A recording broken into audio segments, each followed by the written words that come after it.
social, and political debt, inferior jobs, inferior housing, inferior education, which in turn again leads to inferior jobs. We spend a lifetime in this vicious circle, or in this vicious cycle going in circles, giving birth to children who see no hope or future but to follow in our miserable footsteps. So we thank God for the Honorable Elijah Muhammad. We who are Muslims saw no way out until we accepted the religion of Islam and the spiritual guidance of the Honorable Elijah Muhammad. We saw no solution to our problems. We saw no real leader among our people. But today the whole world is talking about the Honorable Elijah Muhammad and the divine solution he received from the God of our forefathers. Not your God, but from the God of our forefathers. Not a temporary solution which will benefit only the hand-picked upper-class Negroes, but a solution divinely designed to solve the plight of the black masses in this country permanently and forever. The government does not want our people to listen and understand the solution that God has given the Honorable Elijah Muhammad. The government is against Mr. Muhammad because the government is against our God. In order to trick our people away from God's true solution, the government is trying to deceive our people with a false solution, a phony solution, a deceitful solution called token integration. May I add, whenever you get on the bus or the subway or the streetcar and you have to use a token, that token is not the real thing, but it is the substitute for the real thing. And wherever you have a token, you have a substitute. And wherever you have token integration, you don't have anything but a substitute for integration. And there's no real integration anywhere in North America, North, South, East, or West, not even in San Francisco, Oakland, or Berkeley.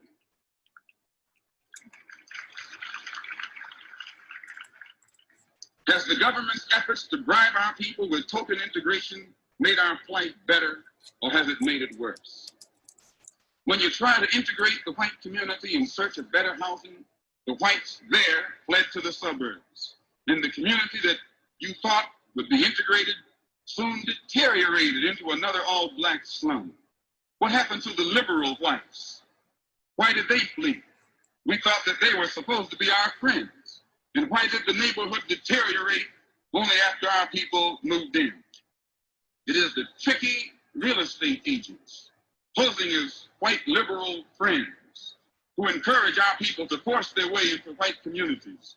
And then they themselves sell these integrated houses at such high prices that our people again are forced to take in roomers to offset the high house notes. This creates in the new area the same overcrowded conditions, and the new community soon deteriorates into the same slum conditions from which we thought we had escaped. The only one who has benefited is the white real estate agent who poses as our friend, as a liberal, who sells us the house in a community destined by his own greedy schemes to become nothing but a high-priced slum area. Today, our people can see that integrated housing has not solved our problem. At best, it was only a temporary solution, one in which only the wealthy, hand-picked Negroes found temporary benefit. After the 1954 Supreme Court desegregation decision, the same thing happened when our people tried to integrate the schools. All the white students disappeared into the suburbs. Now the caliber of what our people thought was to be an integrated school has fallen to the same level of the slum school from which we thought we had escaped. Just as efforts to integrate housing failed miserably, efforts to integrate schools have been an even more miserable failure. Having failed to get integrated housing and failed to get integrated schools, now the Negro leaders are demanding integrated jobs. That is, they are demanding a certain quota or percentage of white people's jobs. First, the Negro leadership demanded the white man's house, and the whites vacated their rundown houses for us and built new homes for themselves out in the suburbs. Then the Negro leader demanded seats for our children in the white man's schools. The whites evacuated the schools as our children moved in, and they built modern schools for themselves in the suburbs. But now the Negro leadership is demanding the white man's job. Can the whites vacate their jobs like they did their homes and their schools and move to the suburbs and create more jobs? No, not without violence and bloodshed. The same white liberals who used to praise our people for their patient, nonviolent approach have now become openly impatient and violent themselves in defense of their own jobs, not only in the South, but also in the North, even here in the Bay Area. For 33 years, the Honorable Elijah Muhammad has been warning us that the time would come when the white man would not have enough jobs for himself, much less enough jobs for our people. So the present demand of our people for more of the white man's jobs must lead to violence and bloodshed. It may even lead to a race war, a bloody race war. And it is the government itself that is now pressing the people of this country into a racial bloodbath. But the white man is misjudging the times, and he's underestimating the American so-called Negro, because we're living in a new day. Our people are now a new people. That old Uncle Tom type Negro is dead. Our people have no more fear of anyone, no more fear of anything. We are not afraid to go to jail. We are not afraid to give our very life itself. And we're not afraid to take the lives of those who try to take our lives. We believe in a fair exchange.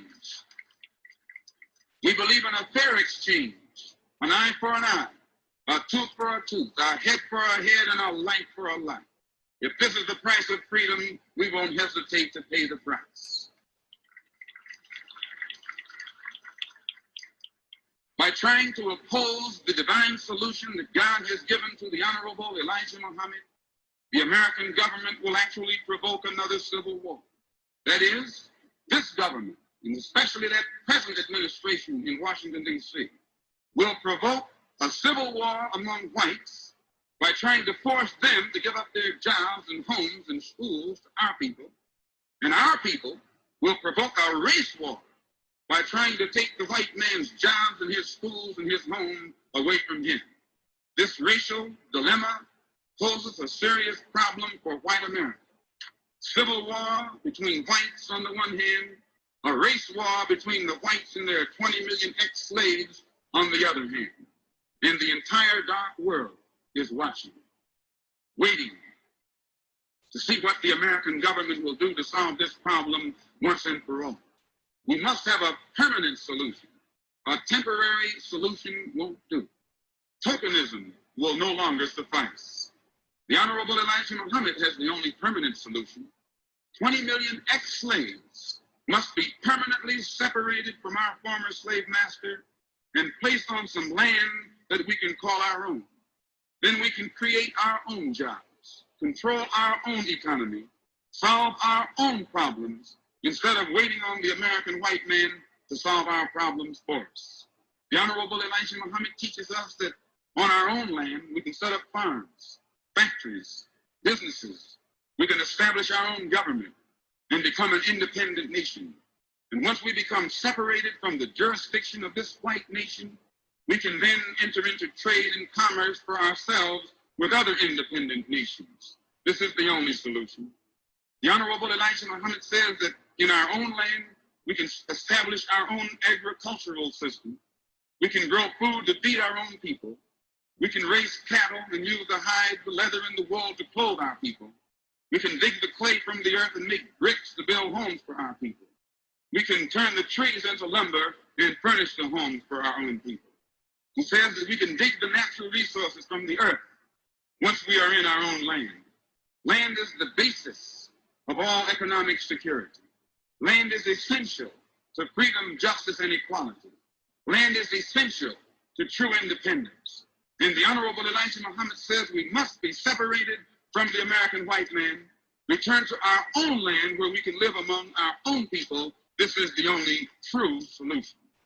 But just as the biblical government of Egypt under Pharaoh was against Moses because Moses had been directed by God to separate the Hebrew slaves from Pharaoh and lead them out of the house of bondage to a land of their own, today this modern house of bondage, under the authority of the American government, opposes this modern Moses, opposes this, the Honorable Elijah Muhammad's efforts to separate our people who have been made slaves here in this country and lead us to a land of our own. The government opposes the Honorable Elijah Muhammad's efforts to wake us up, clean us up, and stand us on our own feet so we can follow him out of this house of bondage to our own land where we can live among our own people. Just as the government of biblical Egypt was against the God of the Hebrew slaves, today the American government is against the God of her Negro slaves, the God of our forefathers.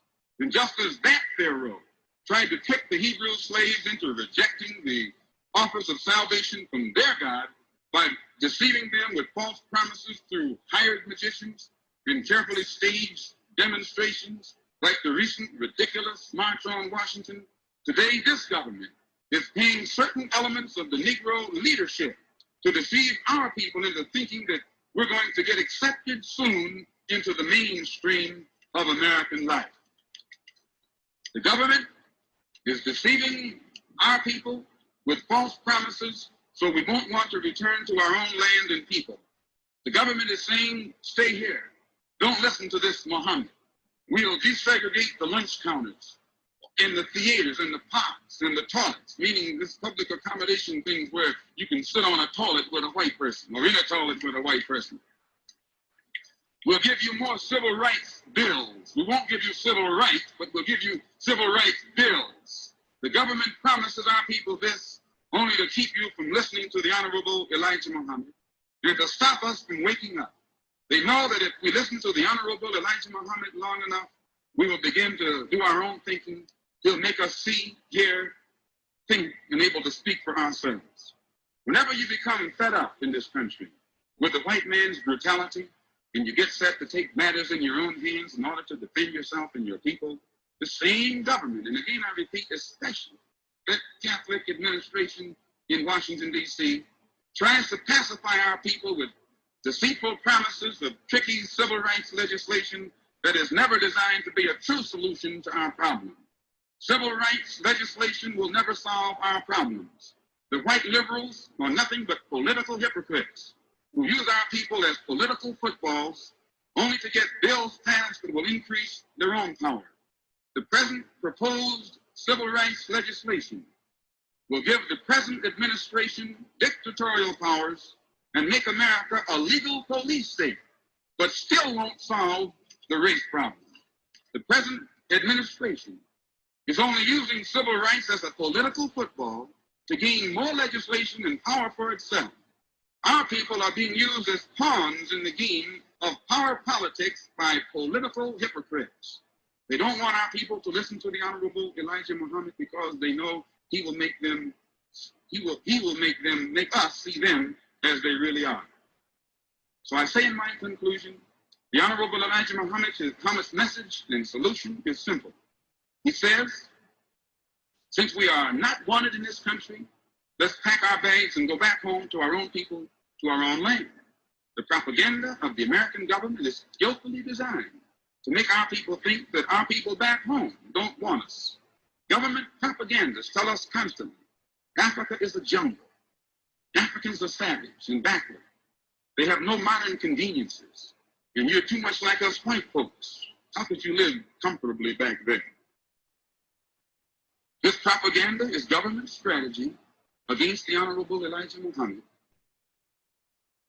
realizing that his mission is to teach our people the truth about our own kind, clean us up, and then return us to our own land and unite us with our own people. The American government turns us against our own kind in order to keep us from making a mass exodus out of this country where we can live at home among our own people. Therefore, the Honorable Elijah Muhammad says American propaganda is designed to make us think that no matter how much hell we catch here, we're still better off in America than we'd be anywhere else. They want us to think we have no place else to go.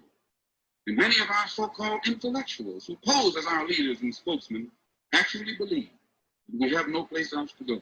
So their solution to our problem is that we stay here and continue to catch hell from the American white man.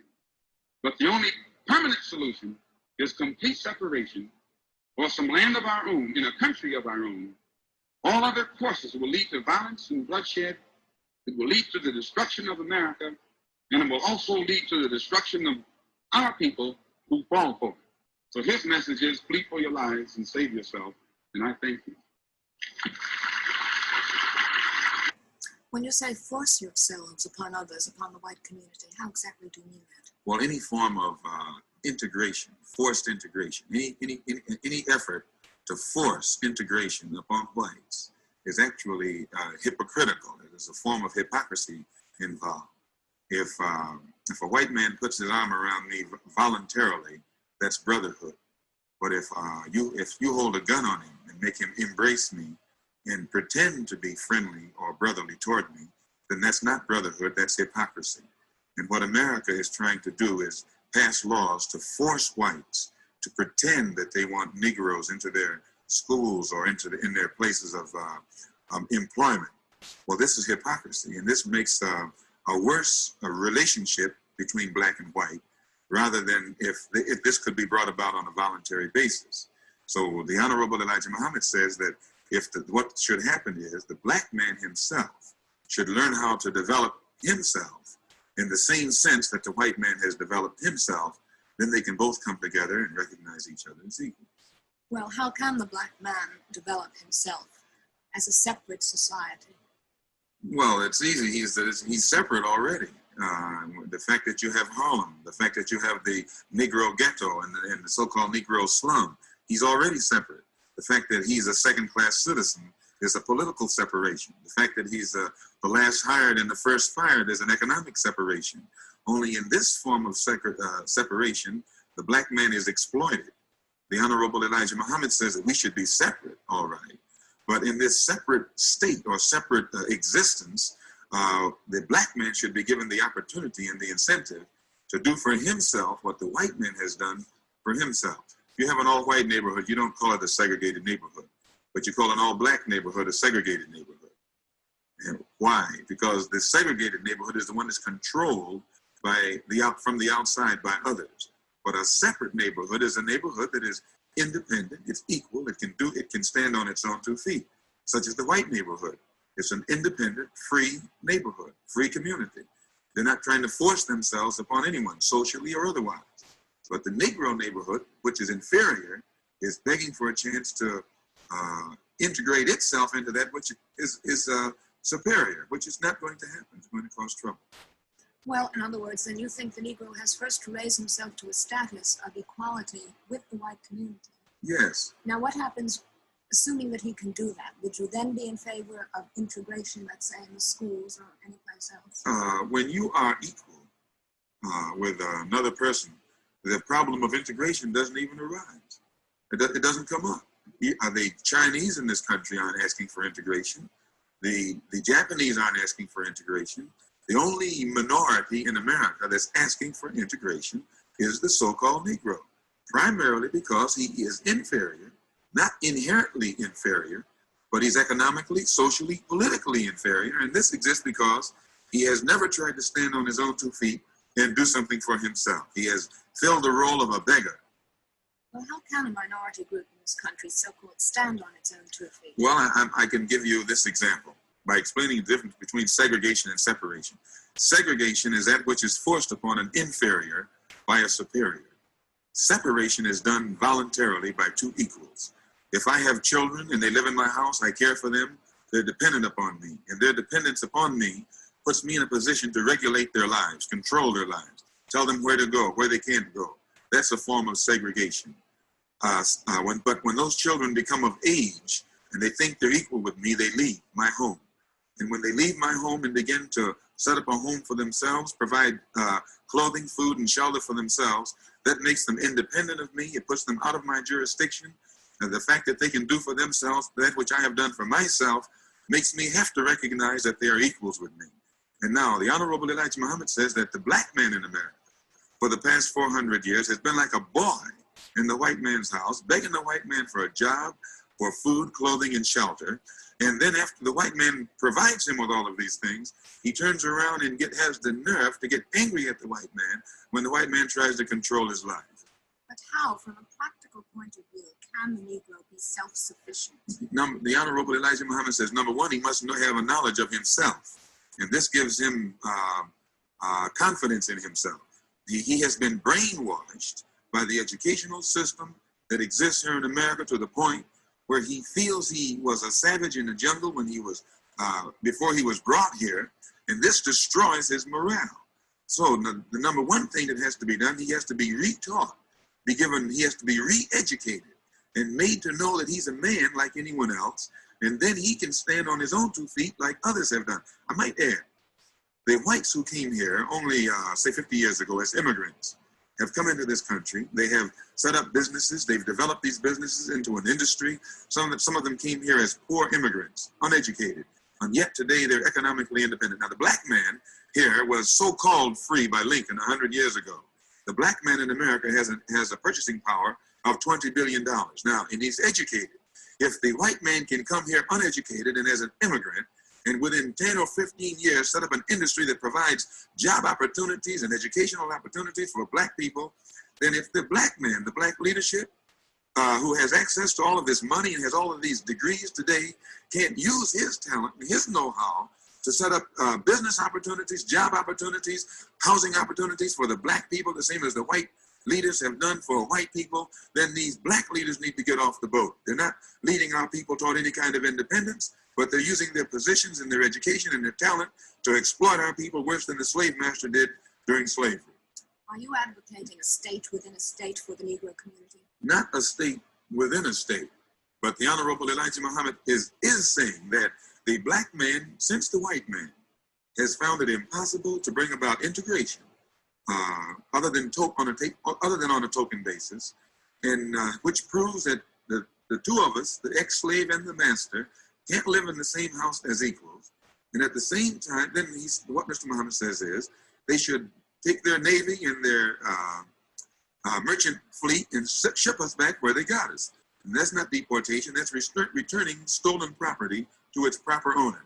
Now, since the government doesn't want to do that, then they have already proven that they can't bring about peaceful relations on an integrated basis in this country, give us some separate territory in this country where our people can go and do something for ourselves and provide us with everything that we need to keep that new territory going until we are self-sufficient.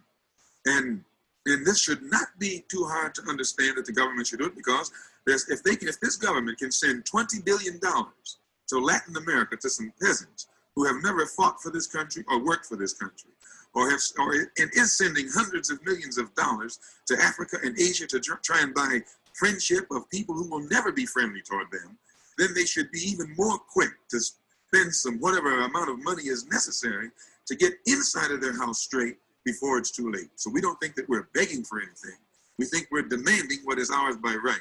And all we're asking for is an opportunity to do something for ourselves rather than to sit around as a beggar, begging for jobs and begging for education for someone else for the rest of our lives.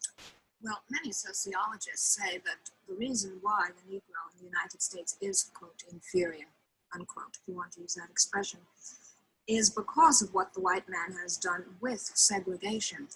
And they therefore see the answer to the dilemma to be in doing away with segregation and everything that this implies. Now, apparently your philosophy is the complete antithesis of this particular idea.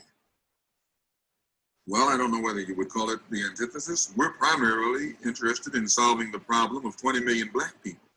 And if integration is going to solve the problem tomorrow, then let's integrate.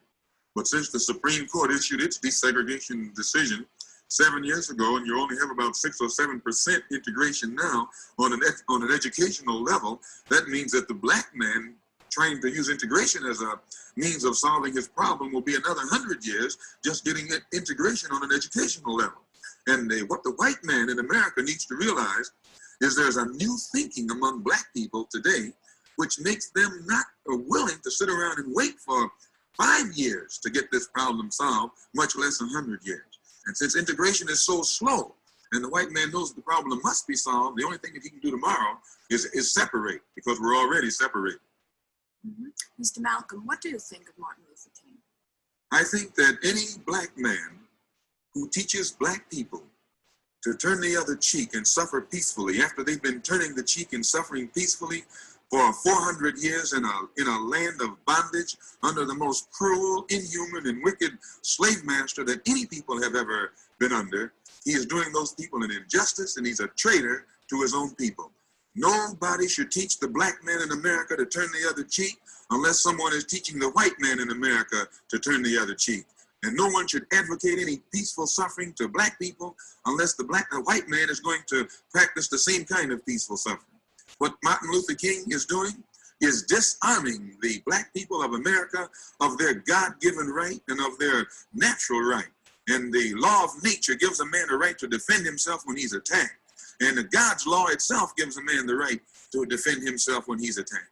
So peaceful suffering and passive resistance and all of that stuff is all right maybe in India somewhere, where the people in India outnumber the whites about a million to one.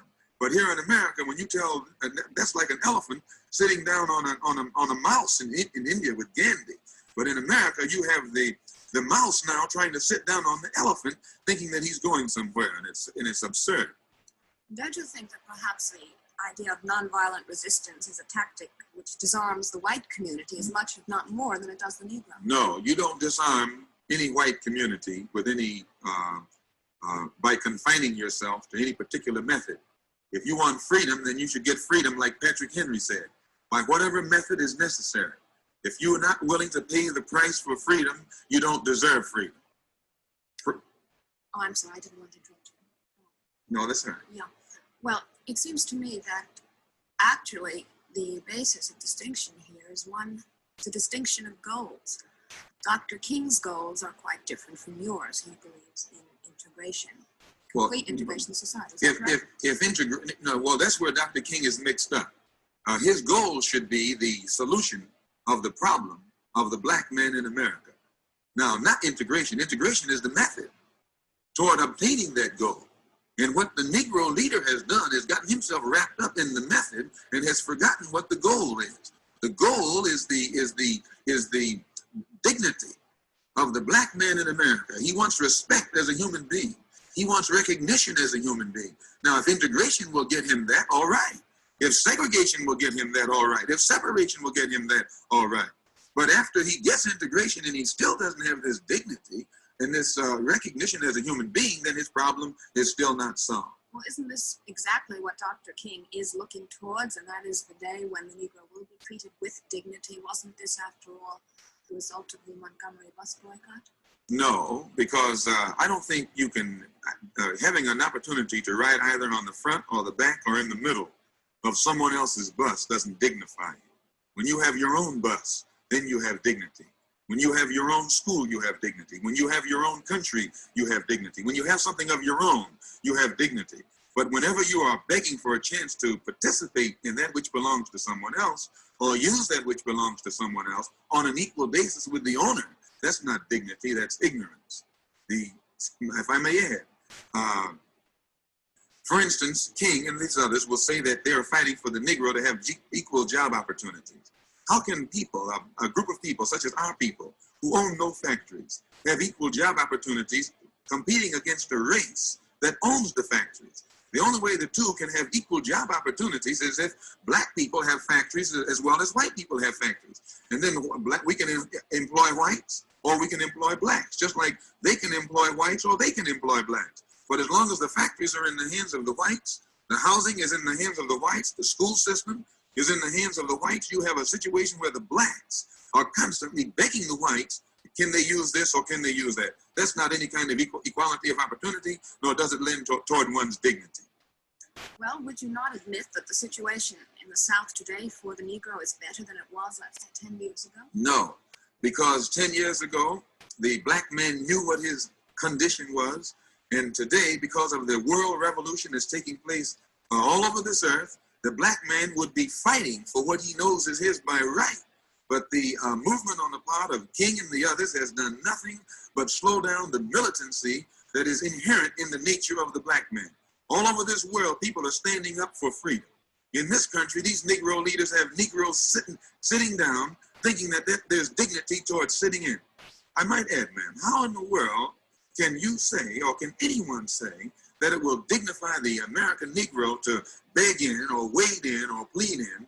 When the people in Hungary didn't beg in, they were freedom fighters. And they fought for their freedom. And they came to this country, and they were Hungarians. They were communists from a communist country. And right now, those Hungarian freedom fighters can get jobs that student sit-ins can't get. They can go and sleep and live in hotels that Martin Luther King himself can't live in. So, and they are recognized and respected because they're fighters, not because they're sit-inners or freedom writers. Well, would you advise the Negro in the South then to take up arms and get control of the factories this way? No. The Honorable Elijah Muhammad teaches us the religion of Islam, which is a religion of peace. And he says that the way to solve this problem is for the white man to give us some territory of our own. And then our people, we have technical know-how. We have agricultural know-how. We have been working for the white man in his business. In every phase of his government, we work. And instead of working for him and helping him hold up a government that continues to suppress us socially and exploit us economically and oppress us politically, let us go into our own territory and use our own talents to uplift ourselves by our own bootstraps. And then he will recognize us for what we are. Yes, but suppose you don't get this territory, which seems quite likely. Then what are you going to do? How are you going to accomplish your goals? That's not our problem. That's America's problem. If the average American knew the trouble that Uncle Sam is in all over this earth, they could see that we're closer toward getting a separate territory in this country than the integrationists are toward getting integration. You have a race problem that must be solved, or else you will alienate every non-white person on this earth within the next few years or within the next few months. Uncle Sam right now is forcing integration only because he's trying to impress the people abroad that he's morally qualified to be the leader of the world. And if he can't do this, then it will alienate them. And all of the hundreds of millions of dollars or billions of dollars that he has sent abroad trying to buy the friendship of the dark world will go right down the drain. He's not sending $20 billion to South America because he loves those people down there. He's sending it to them because he needs their friendship. He needs their allegiance. And why should he send $20 billion down there, which is going to go down the drain every time you have a racial incident in this country? Solve the race problem here. And once you solve the race problem here, you don't have to send these billions of dollars abroad. Mr. Malcolm, how many adherents does your movement have about? I've never heard the Honorable Elijah Muhammad say how many there are, but I think as an intelligent person, you would agree that when you are teaching among oppressed people that they should be relieved of their oppression, not 100 years or 10 years from now, but right now, you're going to find your talk is going to fall upon sympathetic ears. Then you feel that you have many more supporters than, let's say, figures that once were pictured in the New York Times would indicate. The main part of the tree is the root, and the root is always beneath the ground. Never is brought out into the light. Would you say then that the average Negro, particularly in the South, who we are told follows and believes in Dr. King's philosophy, really does not believe in this philosophy, at least deep down in his heart, and would be just as willing to follow you? Well, all you have to do is go back to slavery days, and there were two types of slave, the house slave and the field slave. The house slave was the one who believed in the master, who had confidence in the master, and usually was very friendly with the master. And usually he was also used by the master to try and keep the other slaves pacified. And the other slaves in the field never let that house slave know what they were really thinking. If the house slave said, well, one of these days all of us will live in the plantation, they said, They went along with it. But if you came up to them and said, let's go, they would be gone just like that. And in America, you have the same situation now. You have the vast masses who are still slaves. Then you have the upper class Negroes who are the modern day Uncle Toms or the 20th century Uncle Tom. They don't wear a handkerchief anymore. They wear top hats. They're called doctor. They're called reverend. But they play the same role today that Uncle Tom played on the plantation. Are you likening Dr. King to the house slave of slavery days? If you read the story of slavery and see the part that the Uncle Tom played in the plantation, and then you see how the white man today has changed his tactics, but he still occupies the same position. In that same context, you find Uncle Tom. He has changed his tactics, but he still occupies the same position. His job is to pacify the slave, keep them willing to suffer peacefully, keep them willing to love their enemy and to pray for those who use them despitefully. That's the same thing that Uncle Tom did on the plantation before Lincoln issued the so-called Emancipation Proclamation. Do you think that's what King is doing today? Well, if he fills that role, he fills that role. I don't know. I have no thinking on the matter. But he's teaching the black people to suffer peacefully, patiently, until the white man makes up his mind that you're a human being the same as he. But the Honorable Elijah Muhammad is teaching the black man, you're a human being right now.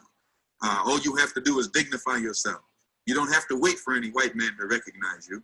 Recognize yourself. Love each other. Practice harmony and brotherhood among your own kind. Do something for yourself, and then you will be recognized by the entire world as a man who has done for himself what others have done for themselves. Do you think that Dr. King is sincere in what he's saying and doing, or do you think perhaps that he's being rather opportunistic in his own way, but his way just happens to be wrong? He's wrong, and I'm inclined to believe that most Negro leaders, professional Negroes, are professional Negroes. Being a Negro is their profession, and being a leader is their profession. And usually they say exactly what the white man wants to hear them say. They never let the white man know exactly what black people are thinking, period. And most of them whose existence or whose position of leadership depends upon the subsidy or crumbs, the crumbs from the white man's table, will only say what that white man wants to hear. When they get behind the door, they talk a different language. And I think that they do the white man more harm and do America more harm than the Muslims do, who let the white man know exactly what we think and what black people think in general. Is there any leadership in the Negro community outside that of the Black Muslim movement which you would approve of? Whoever is standing up, telling the white man that his position is unjust and that the black people should not have to wait for any Supreme Court, Congress, or Senate to legislate, or even the president to issue any kind of a proclamation to better the condition of our people. If a Negro leader is standing up making that point clear, then he's all right with us. But as long as he's making the white man think that our people are satisfied to sit in his house and wait for him to correct these conditions, he is misrepresenting the thinking of the black masses, and he's doing the white man a disservice because he's making the white man be more complacent than he would be if he knew the dangerous situation that's building up right inside his own house. A cat that's inside of your house that is angry and dissatisfied and hostile is more dangerous to you than a full-grown lion is on the outside. Well, getting back to the philosophical point you made there about acceptance, this is one of the arguments that the white community down south gives to the Negroes who claim that they want certain rights, that it's fine to go to schools and to even sit at lunch counters together. But this question of social equality and social acceptance actually is something else again. The whites don't want it, and you don't want it. Now, where's the difference? Actually, aren't you taking their position in reverse? Don't say the whites down south. Whites up north. There's no difference between whites in the south and whites in the north. Only the whites in the south aren't hypocritical about it. You don't find any more there is just as much social intermixing in the south as between the races as there is in the north. Only in the south, they let you know where they stand, and in the north, they take a hypocritical approach or attitude or reaction. And I think, again, that does the whole problem a disservice. It's not a case of our wanting to mix socially with whites. And when and the whites are right in the South when they say that getting a cup of coffee in a restaurant is not going to is all right. But it's not all right for the black man. What does a black man look like begging for a cup of coffee in a white restaurant and doesn't have a job to back up to pay for it when he does get the coffee? It's putting the cart before the horse.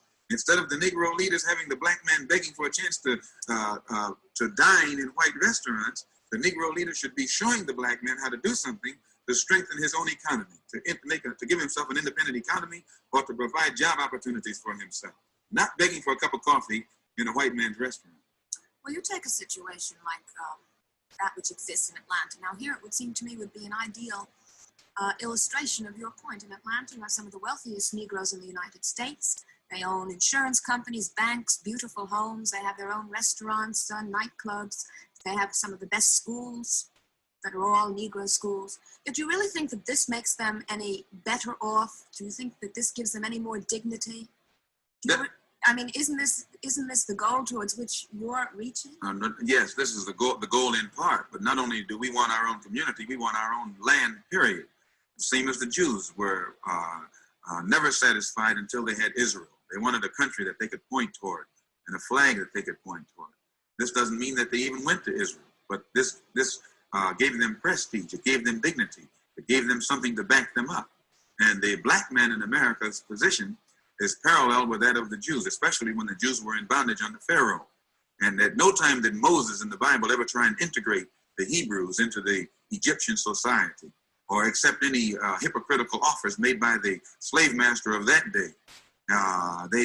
Moses taught complete separation and a land of their own flowing with milk and honey. He didn't teach them anything about any heaven up in the sky, but the only thing that would solve their problem is a land of their own. And the black man in America is the same as the Jews were in bondage under Pharaoh. We're strangers in a land that is not ours. We are rejected by this type of modern Pharaoh or Pharaonic society. And the only way that we're going to solve our problem is to do the same thing today that the Hebrews did under Pharaoh. Strike out for ourselves into a land of our own where we can build a tabernacle to our own God like the Hebrews did back there. But as long as we sit around here trying to pray to the white man's God and go to the white man's church and into the white man's school, we'll be brainwashed by the white man's educational system, and we'll continue to look down upon ourselves, and we'll continue to be a beggar to him because we'll continue to think that he's superior to us. The political philosophy of black nationalism only means that the black man should control the politics and the politicians in his own community.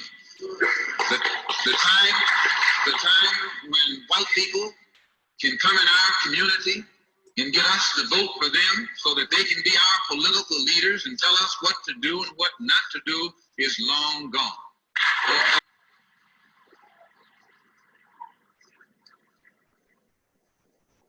By the same token, the time when that same white man, knowing that your eyes are too far open, can send another Negro into the community, get you and me to support him so he can use him to lead us astray, those days are long gone.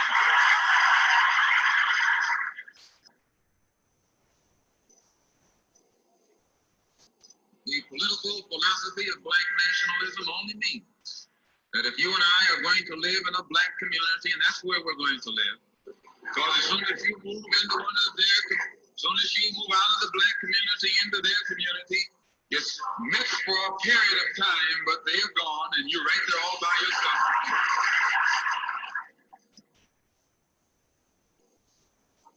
We must understand the politics of our community, and we must know what politics is supposed to produce. We must know what part politics play in our lives. And until we become politically mature, we will always be misled, led astray, or deceived or maneuvered into supporting someone politically who doesn't have the good of our community at heart.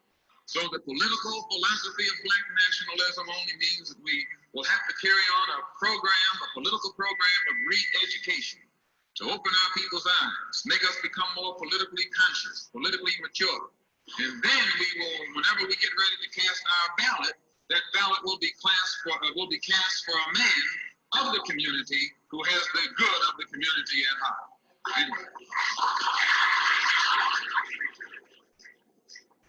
The economic philosophy of black nationalism only means that we should own and operate and control the economy of our community. You would never find, you can't open up a black store in a white community. White man won't even patronize you. And he's not wrong. He got sense enough to look out for himself. And you don't have sense enough to look out for yourself.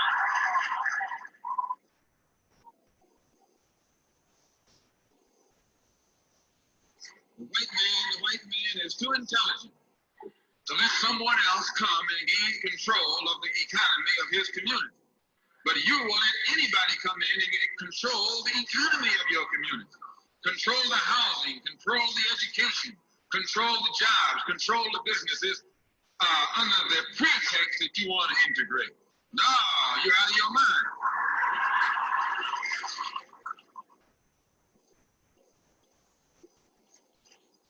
The economic philosophy of black nationalism only means that we have to become involved in a program of re-education to educate our people into the importance of knowing that when you spend your dollar out of the community in which you live, the community in which you spend your money becomes richer and richer. The community out of which you take your money becomes poorer and poorer. And because these Negroes who have been misled, misguided, are breaking their necks to take their money and spend it with the man is becoming richer and richer, and you're becoming poorer and poorer.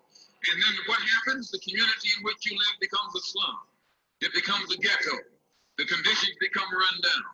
And then you have the audacity to complain about poor housing in a rundown community. Why, you run it down yourself when you take it down.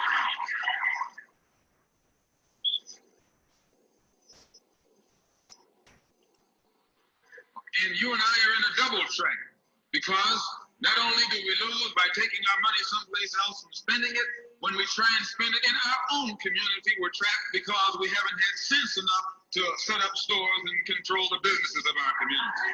The man who's controlling the stores in our community is a man who doesn't look like we do. He's a man who doesn't even live in the community.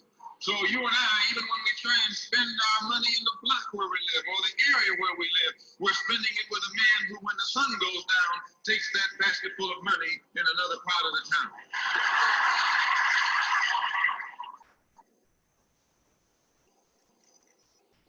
So we're trapped, double trapped, triple trapped. Anywhere we go, we find that we're trapped.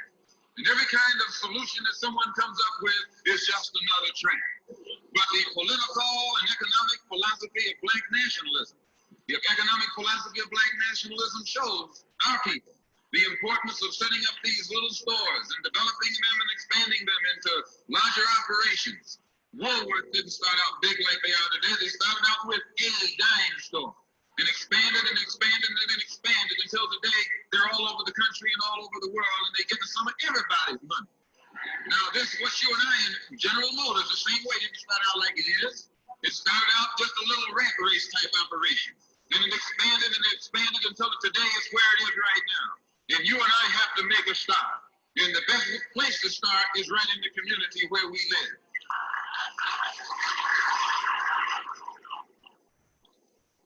So our people not only have to be re-educated to the importance of supporting black business, but the black man himself has to be made aware of the importance of going into business. And once you and I go into business, we own and operate at least the businesses in our community. What we will be doing is developing a situation wherein we will actually be able to create employment for the people in the community. And once you can create some employment in the community where you live, it will eliminate the necessity of you and me having to act ignorantly and disgracefully, boycotting and picketing some cracker someplace else, trying to beg him for a job.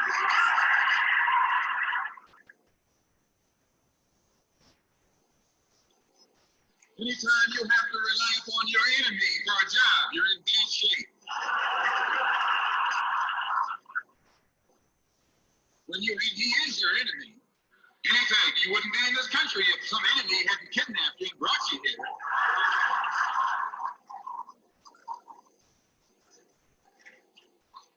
On the other hand, some of you think you came here on the Mayflower.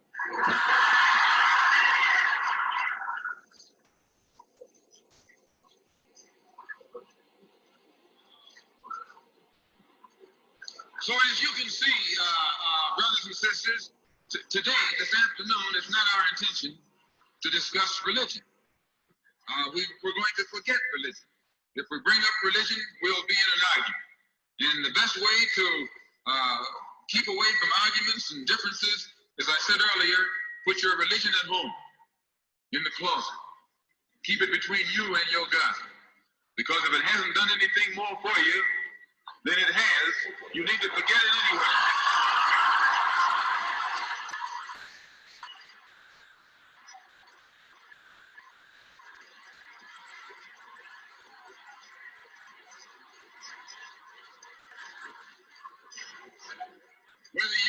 Whether you are a Christian or a Muslim or a nationalist, we all have the same problem. They don't hang you because you're a Baptist, they hang you because you're black.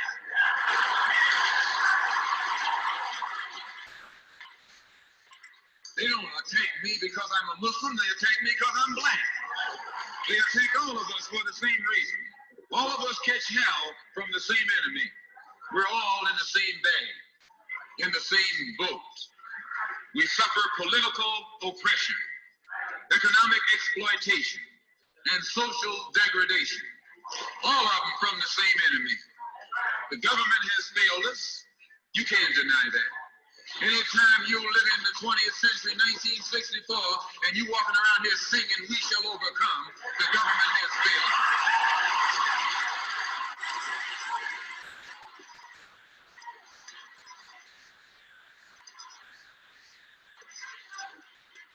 This is part of what's wrong with you.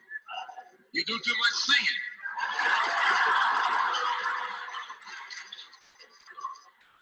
Today it's time to stop singing and start swinging.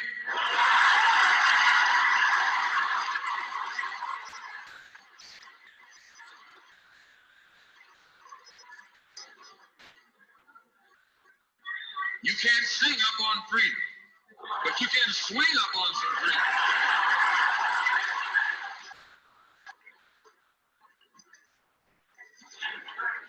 Cassius Clay can sing, but singing didn't help him to become the heavyweight champion of the world. Swinging helped him.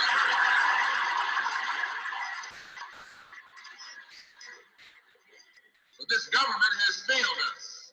The government itself has failed us. And the white liberals who have been posing as our friends have failed us. And once we see that all these other sources to which we've turned have failed, we stop turning to them and turn to ourselves. We need a self-help program, a do-it-yourself philosophy, a do-it-right-now philosophy. It's already too late philosophy. This is what you and I need to get with. And the only way we're going to solve our problem is with a self-help program. Before we can get a self-help program started, we have to have a self-help philosophy. Black nationalism is a self-help philosophy. What's so good about it, you can stay right in the church where you are and still take black nationalism as your philosophy. You can stay in any kind of civic organization that you belong to and still take black nationalism as your philosophy. You can be an atheist and still take black nationalism as your philosophy. This is a philosophy that eliminates the necessity for division and argument. Because if you're black, you should be thinking black. And if you're black and you're not thinking black at this late date, well, I'm sorry for you.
This type has blind faith in your religion. He's not interested in any religion of his own. He believes in a white Jesus, white Mary, white angels, and he's trying to get to a white heaven. When you listen to him in his church sing, he sings a song, I think they call it "Wash Me White as Snow." He wants to be turned white so he can go to heaven with a white man. It's not his fault. It's actually not his fault. But this is the state of his mind. This is the result of 400 years of brainwashing here in America. You have taken a man who is black on the outside and made him white on the inside. His brain is white as snow. His heart is white as snow. And therefore, whenever you say this is ours, he thinks he's white the same as you. So what's yours, he thinks is also his. Even right on down to your woman. Now, many of them will take offense at my implying that he wants your woman. They'll say, no, this is what Bilbo and Talmadge and all of the White Citizens Council say. They say that's to fool you. If this is not what they want, watch them. And if you find evidence to the contrary, then I'll take back my word. But all you have to do is give him a chance to get near you. And you'll find that he is not satisfied until he's sitting next to your woman or closer to her than that. So what the Honorable, in this type of Negro, usually he hates black and loves white. He doesn't want to be black. He wants to be white. And he'll get on his bended knees and beg you for integration, which means he would rather rather than live with his own kind who love him, he'll force himself to live in neighborhoods around white people whom he knows don't mean him any good. And again, I say, this is not his fault. He is sick. And as long as America listens to this sick Negro, who is begging to be integrated into the American society, despite the fact that the attitudes and actions of whites are sufficient proof that he is not wanted, why then you are actually allowing him to force you into a position where you look just as sick as he looks. If someone holds a gun on a white man and makes him embrace me, put his arm around me, this isn't love, nor is it brotherhood. What they're doing is forcing the white man to be a hypocrite, to practice hypocrisy. But if that white man will put his arm around me willingly, voluntarily, of his own volition, then that's love, that's brotherhood, that's a solution to the problem. Likewise, as long as the government has to get out here and legislate to force Negroes into a white neighborhood, or force Negroes into a white school, or force Negroes into white industry, and make white people pretend that they go for this, all the government is doing is making white people be hypocrites. And rather than be classified as a bigot by putting a block, the average white person actually would rather put up a hypocritical face, the face of a hypocrite, than to tell the black man, no, you stay over there and let me stay over here. So that's no solution. As long as you force people to act in a hypocritical way, you'll never solve that problem. It has to be, the Honorable Elijah Muhammad teaches us that a solution has to be devised that'll be satisfactory, completely satisfactory to the black man and completely satisfactory to the white man. And the only thing that makes white people completely satisfied and black people completely satisfied when they're in their right mind is when the black man has his own and the white man has his own. You have what you need, we have what we need. And then both of us have something, and even the Bible says, God bless the child that has his own. And the poor so-called Negro doesn't have his own name, doesn't have his own language, doesn't have his own culture, doesn't have his own history, he doesn't have his own country, he doesn't even have his own mind. And he thinks that he's black because God cursed him. He's not black because God cursed him. He's black because, rather, he's cursed because he's out of his mind. He has lost his mind. He has a white mind instead of the type of mind that he should have. So when these so-called Negroes who want integration try and force themselves into the white society, which doesn't solve the problem, the Honorable Elijah Muhammad teaches us that that type of Negro is the one that creates the problem. And the type of white person who perpetuates the problem is the one who poses as a liberal and pretends that the Negro should be integrated, as long as he integrates someone else's neighborhood. But all these whites that you see running around here talking about how liberal they are and we believe everybody should have what they want and go where they want and do what they want, as soon as the Negro moves into that white liberal's neighborhood, that white liberal he moves out faster than the white bigot from Mississippi, Alabama, and from someplace else. So we won't solve the problem listening to that Uncle Tom Negro, and the problem won't be solved listening to this so-called white liberal. The only time the problem is going to be solved is when a black man can sit down like a black man and a white man can sit down like a white man and make no excuses whatsoever with each other in discussing the problem. No offense will stem from factors that are brought up, but both of them have to sit down like men, one side and on the other side, and look at it in terms of black and white, and then take some kind of solution based upon the factors that we see rather than upon that which we would like to believe. And when I say that this Negro wants to force his way into the white man's family, this integrationist-minded Negro wants to force his way into the white man's family, some don't believe that. Some take issue with that. That you take all of the integrationists, all of the those who are used to finance the program of the integrationists, the average so-called Negro celebrity, put all of them in one pot. And as fast as you name them off, you'll find that every one of them is married either to a white woman or a white man. From Lena Horne, Eartha Kitt, Sammy Davis, and you could name them all night long. Although they say that this is not what we want, that's what they've done. That's what they have. And we don't, the black masses don't want what Lena Horne wants, or what Sammy Davis wants, or what, who's his name, the rest of them want. Usually you'll find that before Sammy Davis and Lena Horne and Eartha Kitt and Harold Belafonte become involved in a mixed marriage, you could go into the Negro community, anyone across the country, and find those stars with records on the jukeboxes in the Negro community. You can't walk into a Negro community today and find anybody that the Negro community knows is involved in a mixed marriage with their records being popular in the Negro community. Subconsciously, a Negro doesn't have any respect or regard or confidence, or nor can he be ruled by a black man who marries a white woman, or a black woman who marries a white man. And when they put out that picture to you that all of us want your woman, no, just that 20th century Uncle Tom. He wants her. And then when you think you're going to solve your problem by pleasing him, you're only making the problem worse. You have to go back and listen to the problem as it is for the black people, not by these hand-picked handful of Uncle Toms who benefit from token integration. Also, this type of so-called Negro, by being intoxicated over the white man, he never sees beyond the white man. He never sees beyond America. He never looks at himself or where he fits into things on the world stage. He only can see himself here in America, on the American stage or the white stage, where the white man is in the majority, where the white man is the boss. So this type of Negro always feels like he's outnumbered, or he's the underdog, or he's the minority. And it puts him in the role of a better, cowardly, humble, Uncle Tom beggar on anything that he says is that should be his by right.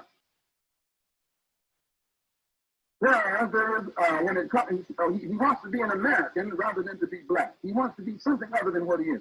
And knowing that America is a white country, he knows he can't be black and be an American too. So he never calls himself black. He calls himself an American Negro, a Negro in America. And usually he'll deny his own race, his own color, just to be a second-class American. He'll deny his own history, his own culture. He'll deny all of his brothers and sisters in Africa, in Asia, in the East, just to be a second-class American. He denies everything that he represents, or that everything that was in his past, just to be accepted into a country and into a government that has rejected him ever since he was brought here.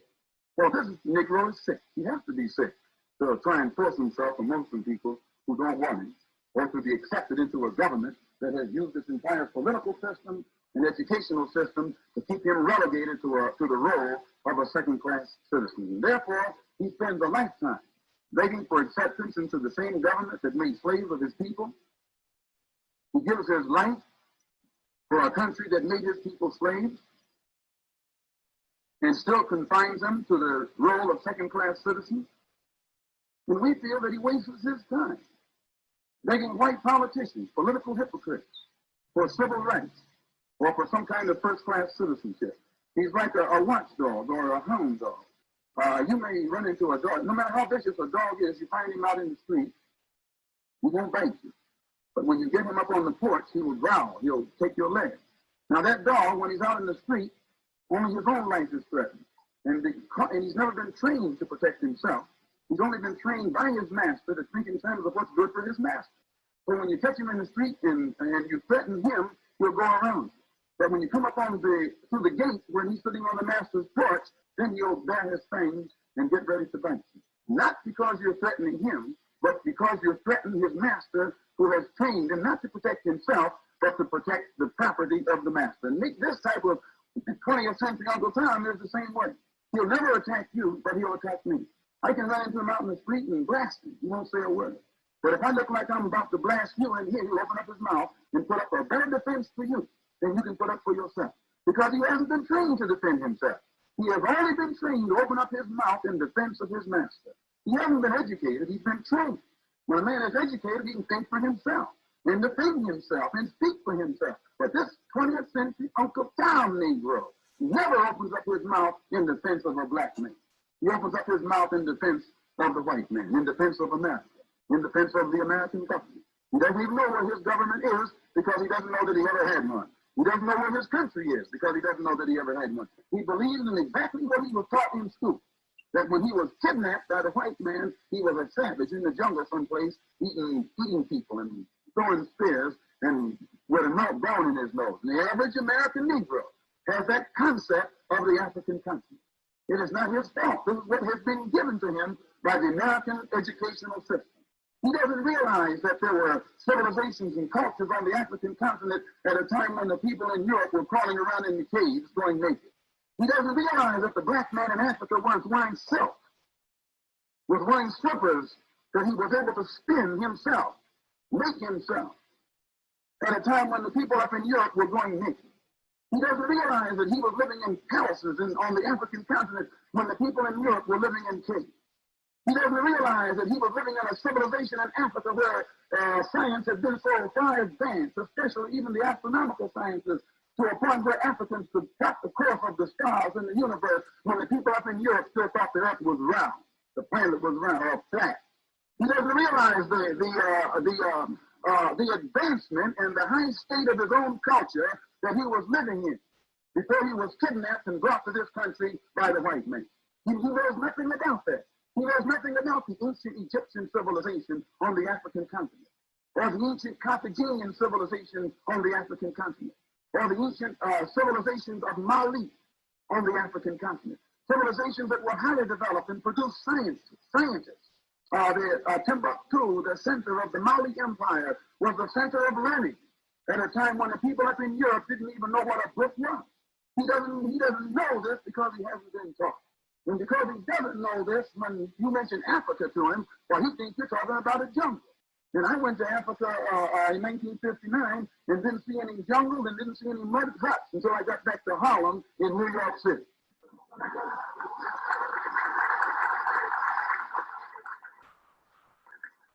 So you're familiar with that type of Negro. And the black man that you're not familiar with is the one that we would like to turn out now. He is the new type. He is the type that seldom the white man ever comes in contact with. And when you do come in contact with him, you're shocked because you didn't know that this type of black man existed. And immediately you think, well, here's one of those black supremacists or racists or extremists who believe in violence and all that old kind of, well, that's what they call it. This new type of black, he don't want integration. He wants separation. Not segregation, separation.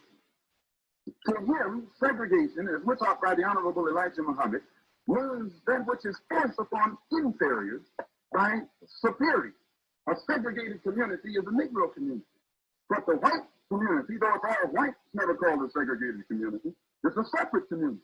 In the white community, the white man controls the economy, his own politics, his own everything. That's his community.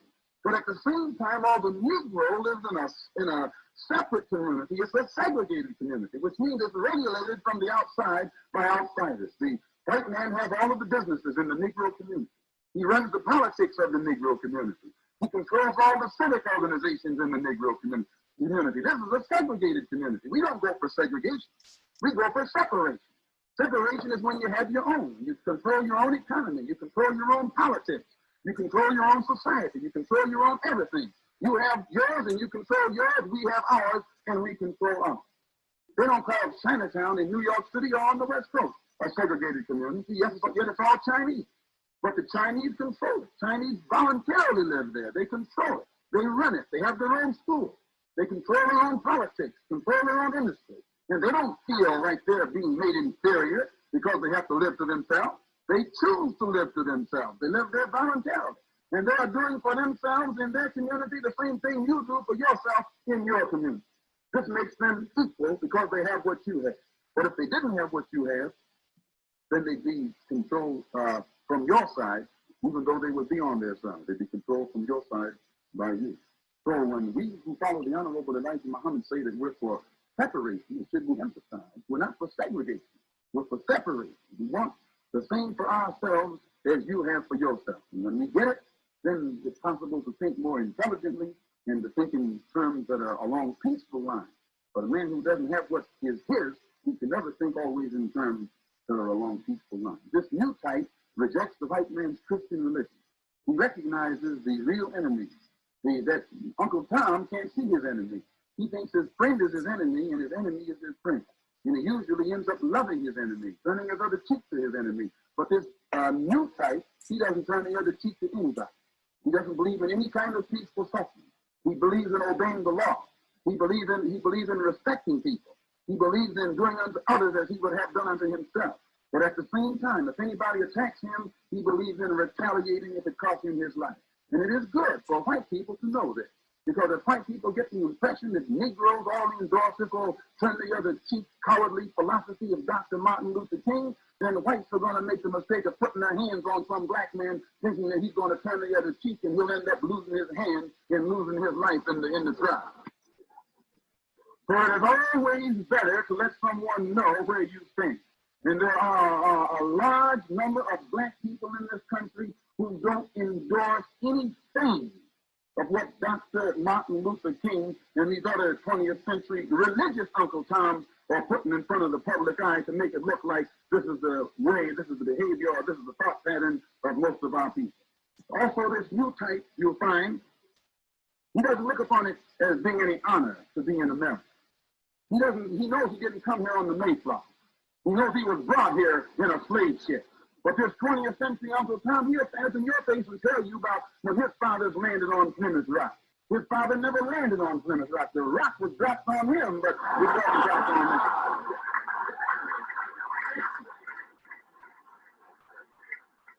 So this type doesn't make any apology for being in America, nor does he make any apology for the problem his presence in America presents for Uncle Sam. He knows he was brought here in chains. He knows he was brought here against his will. He knows that the problem itself was created by the white man and that it was created because the white man brought us here in chains against our will. It was a crime. And the one who committed that crime is the criminal today who should pay for the crime that was committed. You don't put the crime in jail. You put the criminal in jail. And kidnapping is a crime. Slavery is a crime. Lynching is a crime. And the presence of 20 million black people in America against their will is a living witness or living testimony of the crime that Uncle Sam committed. Your forefathers committed when our people were brought here in chains. And the reason the problem can't be solved today is to try and dress it up and doctor it up and make it look like a favor was done to the black man by having brought the black man here. But when you realize that it was a crime that was committed, then you approach the solution to that problem in a different light, and then you can probably solve it. And as long as you think Negroes are running around here under the opinion that you're doing them a favor by letting them have some of this and letting them have some of that, then naturally, every time you give a little bit more justice or freedom to the black man, you stick out your chest and say, see, we're solving the problem. You're not doing the black man any favor. If you stick a knife in my back, if you pull it in 9 inches, you pull it out 6 inches, you haven't done me any favor. If you pull it all the way out, you haven't done me any favor. And this is what you have to realize. If you put a man in jail against his will, illegally, he's not guilty, you frame him up. And then because he resents what you've done to him, you put him in solitary confinement to break his spirit. After his spirit is broken, you let him out a little bit and give him the general run of the prison, you haven't done him any favor. If you let him out of prison completely, you haven't done him any favor because you put him in there unjustly and illegally in the first place. Now you have 20 million black people in this country who were brought here and put in a political, economic, and mental prison. This was done by Uncle Sam. And today you don't realize what a crime your forefathers had committed. And you think that when you open the door a few cracks and give this little integration, an intoxicated Negro, a chance to run around in the prison yard, that's all he's doing, that you're doing him a favor. That as long as he has to look up to someone who doesn't represent him and who doesn't speak for him, that person only represents the warden, which doesn't represent some kind of president or mayor or governor or senator or congressman or anything else. So this new type, the fact has to be faced that he exists, especially since he's in the house.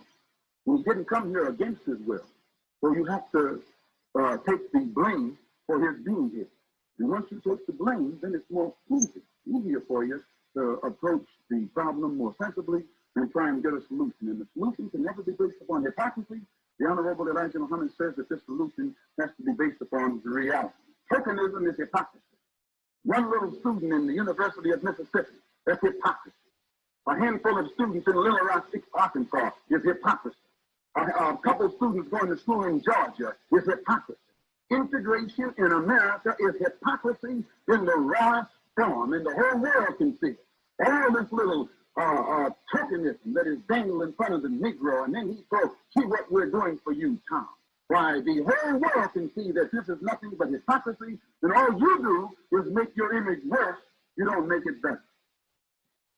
So again, this new type, as I say, he rejects the white man's Christian religion. You find in large numbers they're turning toward the religion of Islam. They're becoming Muslims, believing in one God whose proper name is Allah, and Muhammad as his apostle, and turning toward Mecca, praying 5 times a day, fasting, during Ramadan, and all of the other principles that are laid out by the religion of Islam. He's becoming a Muslim, and just as I think it was Dr. Billy Graham who made a crusade through Africa and came back and said that Islam is sweeping through Africa, outnumbering Christianity in converts 11-1, which means every time one African becomes a Christian, 11 of them become a Muslim. And then that one who became a Christian, he forgets it and gone on to be a Muslim too. And Bishop Pike pointed out the same thing in Look magazine in December 1960, and then Time magazine. Heaven forbid that I should mention that magazine, but Time magazine, many different ways to understand politics. Number one, we're not a political group. We're not politically inclined, motivated, nor are political in any way connected with the Honorable Elijah Muhammad. But when you study the science of politics, or study it as it's practiced in the UN at the international level, you'll find usually on questions you'll have those who say yes, those who say no, and those who don't say anything. Those who don't say anything usually are the neutralists. And by abstaining, they have just as much political power, if not more so, than those who take an active part in all situations.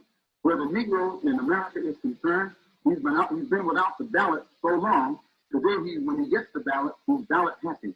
He's like a man to whom you give a gun, he just starts shooting to let everybody know he's got a gun. He doesn't aim at anything.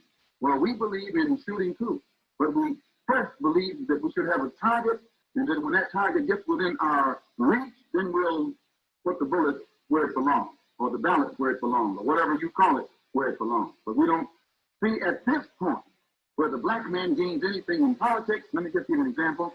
And in the last presidential election, whites were evenly divided between Kennedy and Nixon. It was the Negro who went for Kennedy, 80% that put Kennedy in the White House. And they went for him based upon the promises, false promises, by the way, that he made. Well, fact for fact. He said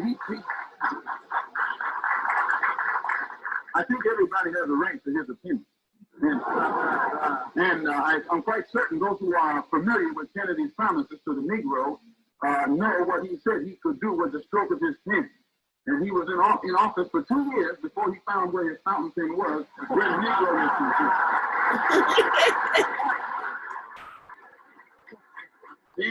And the excuse that he used was that he first had to change the attitude of Southern segregation. Now, he didn't tell you that when he asked you to vote for him.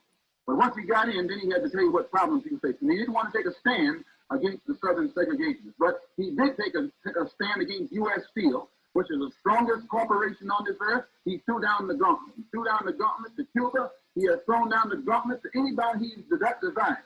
But when it comes to the Negro, he's always got an alibi that puts him off until a little while later. So this is why we don't believe in any white politicians or anything like that can solve our problem. We'll get together among ourselves with these students who go to these colleges and get equipped and solve the problem for ourselves. I think that you'll find that the Negro leadership across the country classified the ultimate document that he signed as something absolutely worthless insofar as the housing conditions for Negroes. Just another political trick. Whenever you send 15,000 troops and spend $6 or $7 million just to put one Negro in the midst of some yapping wolves, you haven't done that Negro nor the masses of black people any favor, nor have you solved the problem. If it's legal and just and right for emeritus to be at the University of Mississippi, according to Robert Kennedy, the Attorney General, and all of the others, then every other black man in Mississippi has just as much right to be there. So if you're going to spend all that money and all that manpower putting one in there, why not just go in and take the criminals who are responsible for keeping the masses out and taking them down off their posts and then opening the doors to everybody? That would be a solution, but they're not going to do that. They always want to use methods that put one Negro at a time. And then they use him to turn around and tell the masses, you see, we're solving the problem, and the problem is still unsolved.